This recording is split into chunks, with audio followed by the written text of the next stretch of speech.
And it's such a why? Why? Why are we even paying attention to this? It's sure. Honestly, we don't care. I think sports fans are objective enough to see a great player from a good player from a bad player, regardless whose son you are. None of those KOs were as devastating as watching Alexander Volkanovski get put to sleep. Sure, health is a big problem here, and it's not really fair. But I don't care. You didn't meet your expectations. You got Devin Booker, Bradley Beal, and Kevin Durant on the same team, and you have a 0.8 chance of making the playoffs.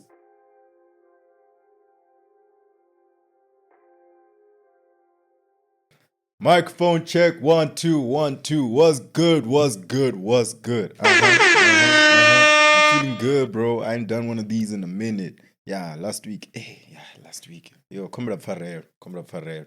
Last week, yo, man. Yo, a lot like studios got closed, and then after that, voices got closed. There's this bug going around. You better watch out. There's this bug going around, man, and it's getting us. And men down. Last week, men down. Ndando, hey, man. Yeah, at least in the shop, in the shop. NJ, what's good, dog? I'm good, man. Fantastic. Yeah. Chilling. How's Chelsea? Oh, we're good. We're good. We beat Tottenham Hotspur. We're number four in the log. Yes. Of course, you're number 4. That's all we want. We're still in European competition. That's all we want. Yeah. What's happening in the Premier League right now? What's happening in the Premier League? I heard, because I know it's tight now. It's No. Isn't it? No, not tight per se, but we're at the end. Ne? No, we're at the business end. We've got about 8 games left. Yeah. 8, some 7. Liverpool has all but wrapped up the league unless they lose every single match now up until the end, which I don't see them doing. Because if they manage to do that, they'll be the first team in 20 years to let Arsenal win the league. And if they do that, I'll forever never respect Liverpool fans again. The race for top 4 is quite tight. We've got Manchester City, we've got Chelsea, Aston Villa as well is in the mix there. But I'd like to take my chances. Chelsea's above Manchester City, which is good. Hey. Yeah. Hey. Kevin De Bruyne is leaving Manchester City, which... Shout out Kevin De Bruyne.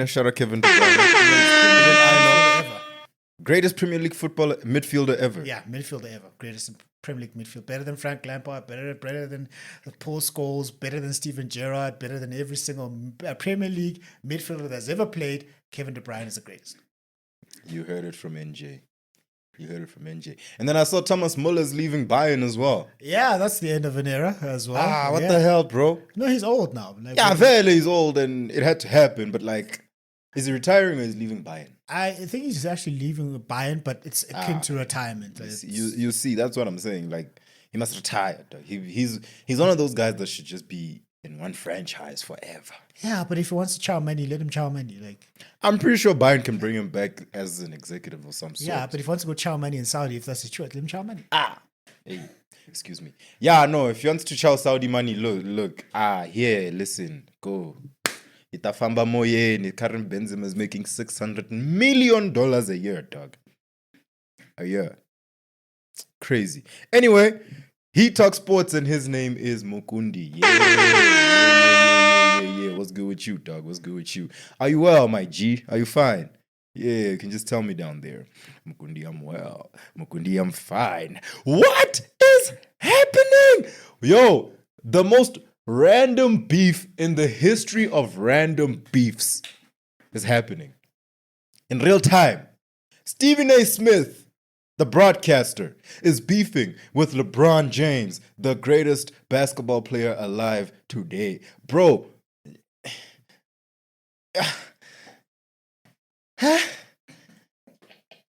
What dog? What? Okay. Let's rewind about a month ago.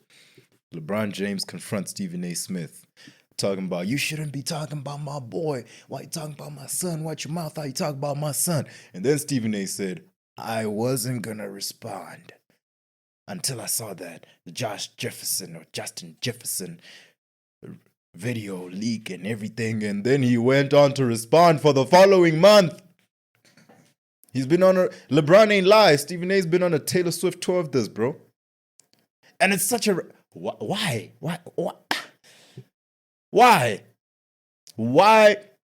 Why are we even paying attention to this? It's sure it's a drama, and drama is always entertaining, but like, how is this relevant, bro?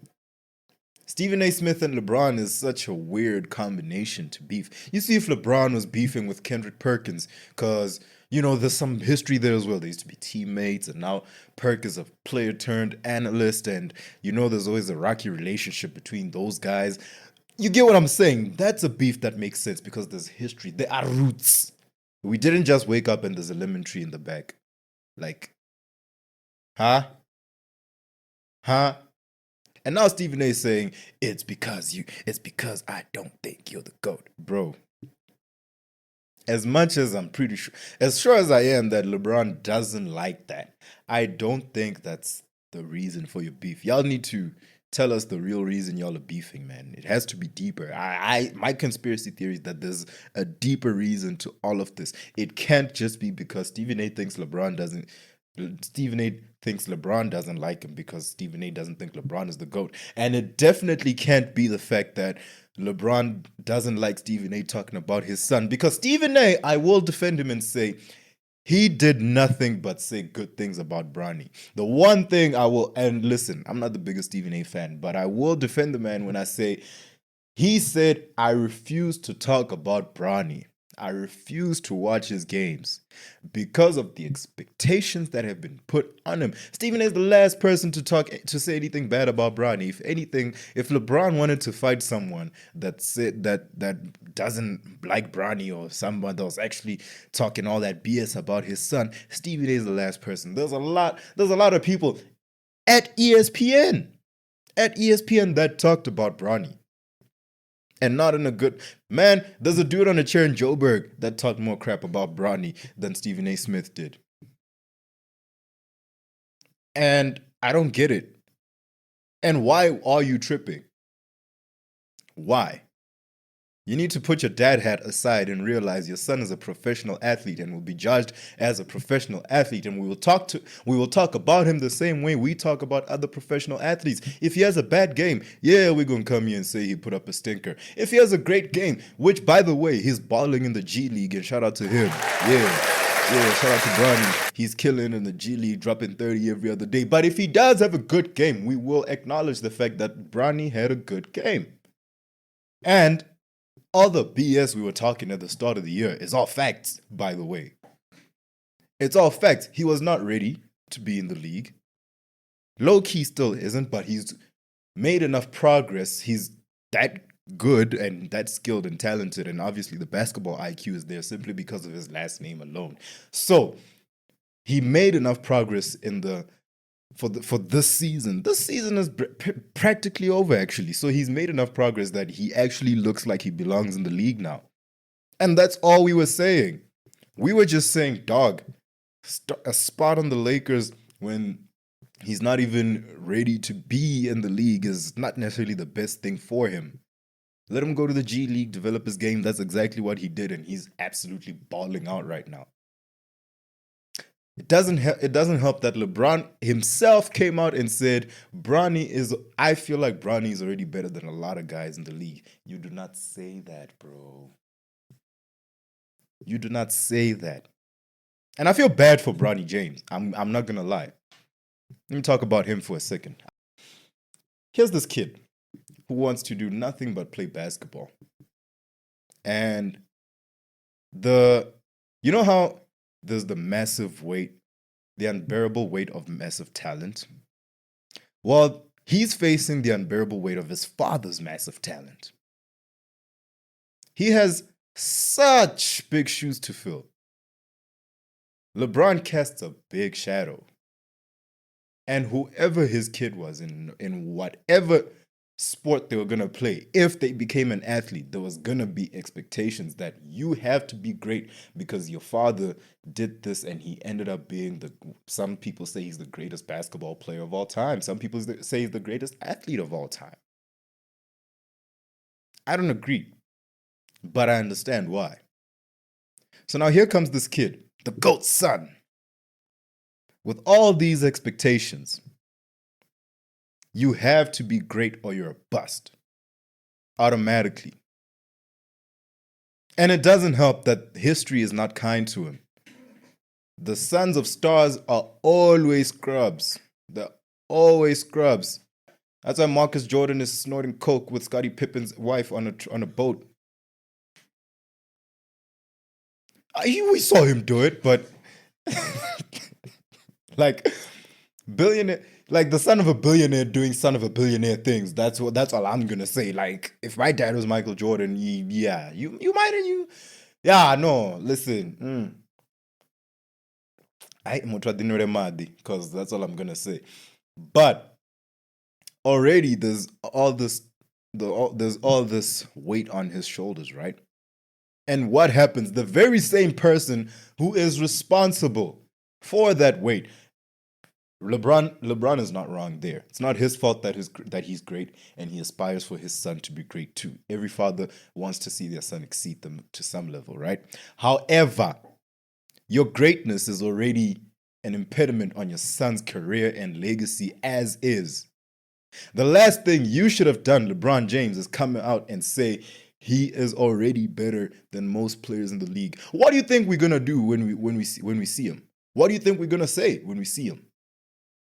We're gonna say you lied, and we're gonna say Bronny's a scrub, which is not fair to him because he's not a scrub. He's clearly a good player.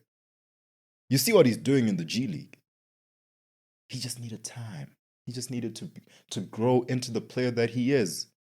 We can't all start out great like LeBron James, not Junior. And I feel bad for Bronny, man. I really do. Hopefully it'll be a lot better for Bryce. I'm just happy to see him balling. He almost died last year. He almost died. Bro, cardiac arrest at 19.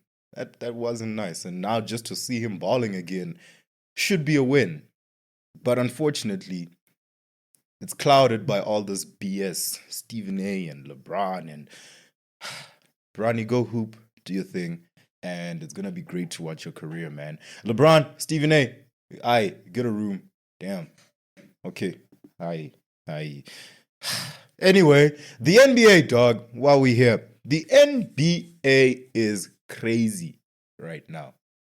The MVP race is going crazy. The standings in the West, my bro.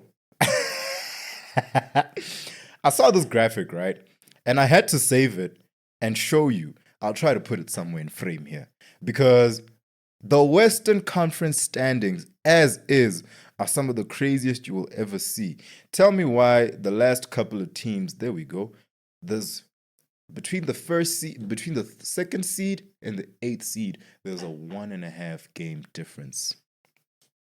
It's the Wild Wild West. It's the Wild Wild West. For real. NBA standings. Look at this. So, the 8th seed Grizzlies have 46 wins and 32 losses, right? The 3rd seed Lakers have 48 wins and 30 losses. That's the West. That's the West.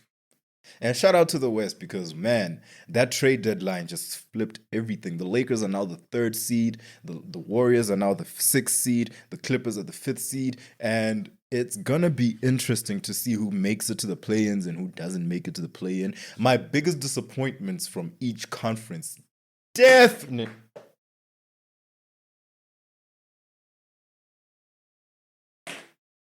Askies. While we're here, actually, I said I'm going to incorporate this. My biggest disappointments in the NBA right now are the Phoenix Suns. In the West, you got Devin Booker, Bradley Beal, and Kevin Durant on the same team, and you have a 0.8 chance of making the playoffs. Devin Booker, Bradley Beal, KD. Beal in his prime, which was 3 years ago, he was a bucket. He was competing with Steph for the scoring title. KD's a bucket. Book is a bucket. You got a great coach in Coach Bud. Make it work. I don't care. You got two great players and an all-star caliber player with a Hall of Fame coach, a champion. Make it work. I don't care. Doesn't make sense. I'm not saying go win a championship, but get to the playoffs. How? Can't be chilling in Cabo in April, bro. Huh? April. Kevin Durant should be playing basketball in April. Devin Booker should be playing basketball in April. Not chilling. Bradley Beal, I don't really care much. They can trade him, but he has a no-trade clause. And in the East, the 76ers. Why? Same story. You have Joel Embiid, you have Paul George, you have Tyrese Maxey. Man, you have what's this boy's name? The best player on the team now. No, not the best player, sorry. Tobias Harris. As Jimmy Butler said, Tobias Harris over me? Yeah, he ain't lie. What's happening? The Philadelphia 76ers are the 13th seed in the East. This is a team that had championship expectations at the start of the season. We brought Paul George. We got Joel Embiid. We got Tyrese Maxey. Sure, health is a big problem here. And it's not really fair. But I don't care. You didn't meet your expectations. Simple. So next week, I will actually have a proper conversation about the playoffs and everything else because I want to get violent real quick. Just real quick. 1 minute to acknowledge one man. 1 minute to acknowledge one man. He has retired. I thought he did that 2 years ago. But he has retired. Julio Jones has retired. One of the best receivers of his generation. A lot of people forget just how bad Julio Jones was, especially when he was with the Falcons. There's a reason Tom Brady was like, hey, yo, I know I'm old. I know Julio is old, but bring him here. Terrell Owens always says the one player that reminds me the most of me is Julio Jones. So shout out to Julio Jones. It's unfortunate that you never won a championship. Oh, hey, Julio Jones was on the Falcons team when they played the Patriots. This is why he retired. This is why that Super Bowl broke him. And it broke him. And then Tom Brady was like, "Hey, yo, Doc, come try to win one with me. Come try to win one with me." Did he win one? Nah. That was Brady's last season. Yeah. You see. Yeah. But anyway, shout out Julio Jones. Congratulations. You are one of the best receivers of your generation. You are all time. Zero.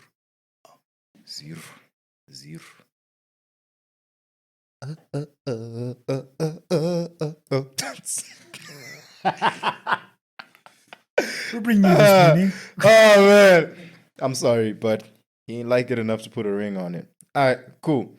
Let us get violent. UFC 314 is here. Alex the Great is fighting. I love it. Alexander Volkanovski is fighting for the flyweight title that he lost to Ilia Topuria by...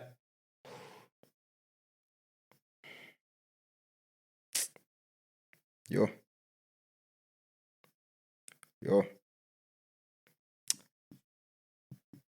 I watched Kamaru Usman get knocked out. I watched Israel Adesanya get knocked out. I watched Max Holloway get knocked out. What happened after this, but still. None of those KOs were as devastating as watching Alexander Volkanovski get put to sleep by the young bull, Ilia Topuria. Well, Topuria's a bad man. I ain't even gonna take it from him. That was he hits. Hey, your hands of stone. That boy hits. And he beat Volkanovski in convincing fashion, and I can't even hate. However, before we got to see the rematch, he vacated his title and is moving up to lightweight, which now leaves us with a conundrum. Who's the champ? Well, we will find out this Saturday. Alexander Volkanovski, the champion, once again trying to regain his throne and sit at the top of the flyweight division, going up against the young up-and-comer Diego Lopes, who is a devastating knockout puncher and a Brazilian jiu-jitsu master who's been doing jiu-jitsu with his little sister in the backyard since he was 8 years old. It's gonna be a great fight. That's all I can tell you. It's gonna be a great fight. However, Volkanovski is 37, coming off of bad KO losses. He took a year off, sure. He took a year off, got his body right, got his brain right, says he's feeling the best, says he feels the best he's ever felt in his entire life. But they always say that and then they get put to sleep. Israel Adesanya said that a month ago and he said, I feel good, I feel like that's the old Izzy. And then Imavov did what he did. I still love Izzy. Still the reason I watch UFC. Yeah. But yeah, age is a thing in combat sports. And when you're 30 years old fighting against a 37-year-old, actually Diego Lopes is young, dog. My bad. I had the tab open right here. Diego Lopes is a very, very young man. 94. Yeah, 30. So I was right. Just entered his prime. He's in his prime. Fighting a 37-year-old. Ndidorira Monday, ndidorira next week. Volkanovski do the right thing. I'm with you. If Diego Lopes wins, I ain't even mad. I understand. It's the way of the game. And he's a great fighter. So, yeah, the better man will have won. You got anything for me, NJ? You guys are Bronny haters. That's what it is. This is what it is. You guys are just sad that you guys are not nipple babies as well. You guys are sad that your father's not LeBron James and he's not worth $1 billion and you ain't getting cash for playing in the NBA. There's one thing I love the most about Bronny is the fact that he is a nipple baby. No, because you know why? I'm going to bring race into it. If one of the owners were to just say, yo, I got a son, he hoops, put him on the squad, no one would have batted an eye. LeBron is the closest thing to a player owner you'll ever get in the NBA. Yeah, I think the problem is he made too much of a noise. Had he just been like, oh, my son's in the, how did that happen? Yeah, had he not said 3 years ago, I want to play with my son. If you want to draft me, draft my son. Anyway, so I generally don't have a problem with being a nipple baby. I don't have a problem with that. And I just don't. I don't. I condone such. I condone such. Like, I will be doing the exact same with my children. No other way. The exact same. No other way. Join the family business. The problem is, and I don't know how you feel about this. Someone said to me that there are no rich men's sons in the major leagues. They're not hungry. They don't have that great desire and all of that. And also in the 48 laws of power, they say, don't try fill another great man's shoes. Like those King David, King Solomon. King Solomon has like, oh, my dad's the greatest king to have ever existed in Israel. So he's like, I'm not going to be a warrior. I'm just going to be a wise man with 1,000 wives. So and like 1,000 concubines. But like something like said 300 concubines, 700. I don't know, like what he was smoking. Man of God. Hey, man of God. So, do you think it would have been different for Bronny if LeBron had just kept quiet about it and had not given him his same name, and rather had him go to like a different team? To start off in a different team in a much less known franchise and then trade it later on. Would that have helped? Yes. He should have let him blaze his own path. I'll give you a great example. Gary Payton has a son in the league. And we all love Gary Payton. But we also love Gary Payton II. Because we didn't even know about him until he helped the Warriors win a championship. But he blazed his own path in the league. He didn't. We never even expected him to be as great as his dad because, like, if you have no expectations, you won't be disappointed. You get me? And he just came in. Same thing with Steph. Steph's father, Del Curry, at the time he retired, he had the highest three-point percentage ever, I think. He was one of the best three-point shooters in history. If he said, yo, I got this boy Steph, he gonna come in and he gonna shoot the lights out, and all of y'all gonna be sorry. We would have expected Steph to start being Steph immediately. We wouldn't have let him grow to be Steph. And because we wouldn't have given him time and space to grow to be Steph, we would have messed with his psyche and he probably would have never been Steph. That's what's happening with Bronny. Had LeBron just let him come in the league, be his own man, be his own player, I don't even think the LeBron James Jr. thing matters that much. Like, honestly, we don't care. I think sports fans are objective enough to see a great player from a good player from a bad player, regardless whose son you are. If you're great, you're great. If you're not, you're not. There's no two ways about it. That's very true. It makes me think of Paolo Maldini, greatest defender ever. Well, some say he's the greatest soccer defender ever. For the benefit of you, should well call it soccer. Thank you. He played, his father was a great defender, was winning Champions Leagues and everything. Then he became one of the greatest defenders ever. No, one, arguably, I say he's the greatest. Some say arguably one of the greatest. Yeah. Now, his son, Paolo Maldini III, is also a great footballer. And not a single one of them did what LeBron James did. Exactly. They just kept quiet and let him in. Oh, okay. That's all I got. Let him blaze his own path. He'll be okay. Too late. Because if he's good, he's good. But, If he's not, like, you understand?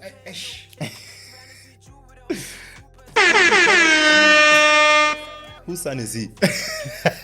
Sorry, Mr. Bennett Askis. Anyway, bro, this has been episode 32. Magic Johnson. 32, dog. 32. All right. Shout out to me. We're going a bit slow this year, but crazy year, and it's the first quarter. Well, we just finished it, but like, Maglera Doughboy didn't lie when he said crazy year and it's the first quarter. Anyway, go watch sports, have fun, be nice to your mother, and as always, enjoy the violence. Man City is coming.